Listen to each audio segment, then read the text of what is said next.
Hey guys, আসসালামু আলাইকুম। কি অবস্থা সবার? আজকে আমরা দেখতে চলেছি সাউথ আফ্রিকা চ্যাম্পিয়ন বনাম অস্ট্রেলিয়া চ্যাম্পিয়নের সেমিফাইনাল ম্যাচটি। দক্ষিণ আফ্রিকাকে ফাইনালে তুলতে পারা অনেকটাই স্পেশাল ডিভিলিয়ার্সের কাছে। তাই তো এমন মুহূর্তে আবেগ ঘন হয়ে ফুললেন মিস্টার 360।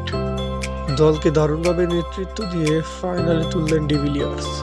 ওয়ার্ল্ড চ্যাম্পিয়নশিপ অফ লিজেন্ডসে ফাইনালে দক্ষিণ আফ্রিকা 35 রানের ইনিংসে 4 ছক্কা হাঁকিয়েছেন ক্রিস লিন। সেমিতে ইনিংস বড় করতে পারলেন না ডিভিলিয়ার্স। এছাড়াও এবি ডিভিলিয়ার্সের চোখে সব ফরম্যাটে সর্বকালের সেরা 3 ব্যাটার। আপনার চোখে সেরা কোন 3 জন? Number 3 Virat Kohli, number 2 Ricky Ponting এবং নাম্বার 1 জ্যাক কালিস। এছাড়াও এবি ডিভিলিয়ার্সের চোখে সব ফরম্যাটে সর্বকালের সেরা 3 জন bowler. Number 3 Glenn McGrath, number 2 Dale Steyn, number 1 Mohammad Asif. Guys, আজ এই পর্যন্তই। ধন্যবাদ ভিডিও দেখার জন্য।